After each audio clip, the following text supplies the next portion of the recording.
رسول پاک صلی اللہ علیہ وسلم احساس والے نبی ہیں، اور احساس حضور نے امت کا کیا، احساس والی زندگی گزاری، ہر لمحہ محبوب پریشان رہے۔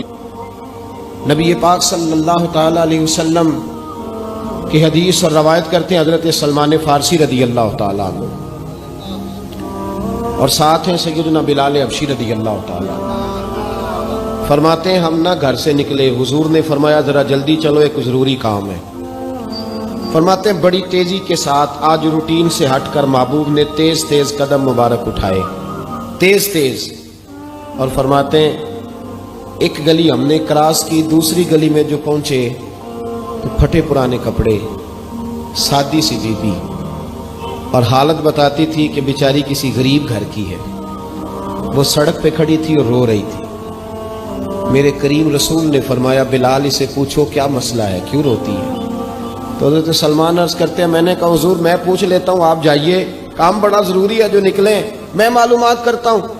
تو محبوب نے فرمایا نہیں، اس کے آنسو پوچھنے سے ضروری کوئی کام بھی نہیں، پہلے اس کی داد رسی ہوگی، اسے پہلے پوچھا جائے گا۔ روتے نہیں رہتے لوگ گھروں میں، لوگ گزر نہیں جاتے چپ کر کے؟ کتنے لوگ تڑپتے، کون احساس کرتا ہے؟ نبی پاک سید عالم صلی اللہ علیہ وسلم رکے اور اس خاتون سے پوچھا کیا بات ہے؟ اس نے کہا کہ بات کوئی بھی نہیں، میرا ایک ہی موٹا سا مسئلہ ہے۔ کہا وہ کیا؟ کہنے لگی میں غریب ہوں، اور غریبی بذات خود بہت بڑا گناہ ہوتی ہے، لوگ بڑا جرم سمجھتے ہیں اس کو بذات خود۔ میں نے شروع میں کہا نا کہ مذہبی سٹیج کی بھی صدارت غریب آدمی نہیں کر سکتا، کیونکہ غریب جو ہوا جد کول دتھی ہونی انہیں نیڑے بہنا ہے نا جی، جد کول نہیں انہیں تو پیچھے جا کے بہنا اینڈ تے کول کہڑا دتھی ہے۔ اس سٹیج پہ بھی غریب آدمی کی صدارت نہیں ممکن ہو ہی نہیں سکتا۔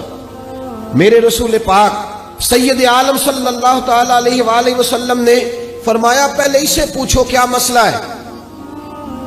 وہ کہنے لگی میں غریب ہوں، بوڑھی ہو گئی ہوں، ساری زندگی غلامی میں گزاری ہے، تیل لینے آئی تھی 5 دینار کا، بوتل میں تیل بھروایا ہے، اور اب بوڑھی ہوں نا تو کمر درد کرتی ہے، پیر پیچھے موڑا ہے تو میں گری ہوں، تیل زمین پی گئی ہے، اب زمین تو واپس نہیں کرتی، لیکن واپس جاؤں گی تو ایک یہودی عورت کی ملازمہ ہوں، وہ درے سے مارے گی، کھال ادھیڑ دے گی، میں بڑی پریشان ہوں، اب نہیں مار کھائی جاتی، ہڈیاں بوڑھی ہیں، قربان جاؤں۔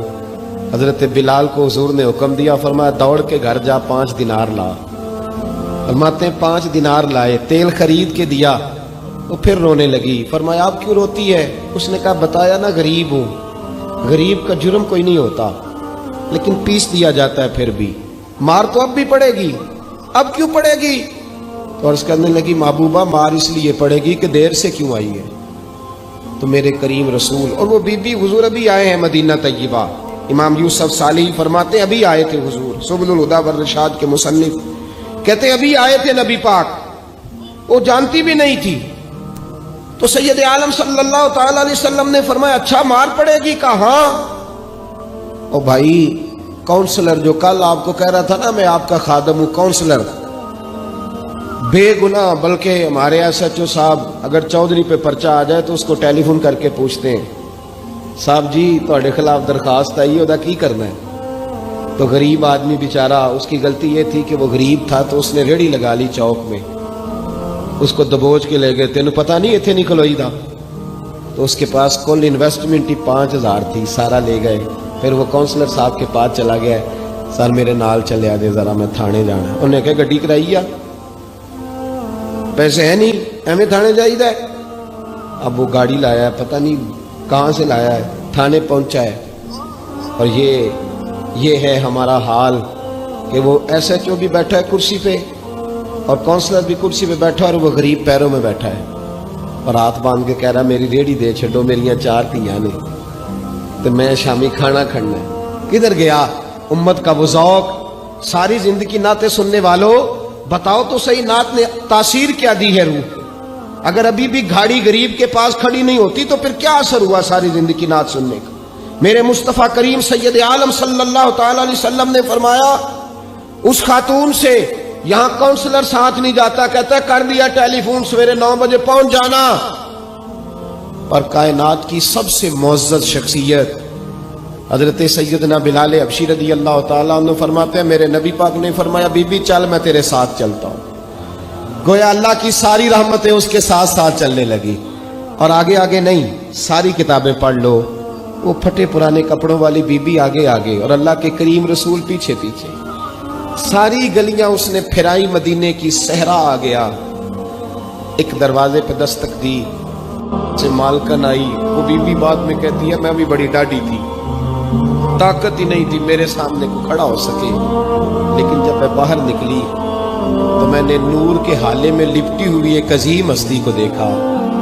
فرماتے محبوب کے گورے چٹے رنگ کے اوپر کالی زلفیں اور محبوب پاک کی مقدس آنکھیں جب تک بات کرتے رہے نظریں زمین پہ جھکی رہی. شرم و حیا والے رسول نے بڑے میٹھے، بڑے دھیمے، بڑے خوبصورت لہجے میں کہا. بریلی کے امام فرماتے ہیں نیچی نظروں کی شرم و حیا پہ درود. بڑے دھیمے لہجے میں فرمایا تیری نوکرانی ہے تیری. عورت کہتی ہے میں تو حضور کے جلووں میں محو ہو گئی کہ سادگی میں اتنا حسن میں نے دیکھا ہی نہیں، تیری نوکرانی ہے. کہا تو میرے محبوب نے فرمایا بیچاری کی غلطی کوئی نہیں، اسے مارنا نا، اس سے تیل گر گیا تھا، نیا خریدتے دیر ہو گئی، رو رہی تھی تو میں سفارش کرنے آیا ہوں. وہ خاتون کہتی ہے کسی کی نہیں مانی تھی، پر محبوب کے جملوں میں تاثیر اتنی تھی ککھ سواد نہیں مشری اندر اساں کھنڈا می چکھ ڈٹھیاں انہاں ساریاں شہواں نالوں گلاں سجن دیاں مٹھیاں. فرماتے ہیں نبی پاک صلی اللہ تعالی علیہ وآلہ وسلم نے فرمایا کچھ نہ کہنا. کہنے لگی نہیں کہتی، میرا وعدہ رہا، کچھ نہیں کہوں گی. اب میرے حبیب نے پھر نظر اٹھائی اور اس غریبنی کی طرف دیکھا اور فرمایا تو اگر کہے تو میں جاؤں، تو اگر کہے تو میں خود بھیک دے خود ہی کہے منگتے کا بھلا ہو، تو اگر کہے تو میں جاؤں. اس نے خراج پیش کیا تو چند آنسو گرائے. کہنے لگی محبوبہ جیسے بندہ نوازی. حضور نے رخ پھیرا. حضرت بلال کہتے میں پیچھے رہ گیا تو وہ دونوں بیبیاں دوڑ کے میرے پاس آئیں. کہنے لگی بتا تو صحیح ہے کون، یہ بتا تو صحیح کون تھے. تو حضرت بلال کہنے لگی تم نہیں جانتے. جناب بلال فرمانے لگے یہی تو ہیں جنہیں اللہ نے سچا رسول بنا کے بھیجا ہے. بیبیاں دوڑ کے آئیں. کہنے لگی محبوبہ دروازے تک آئے ہو تو خالی تو نہ لوٹاؤ، مہربانی فرماؤ ہمیں بھی کلمہ پڑھا دو. بھائی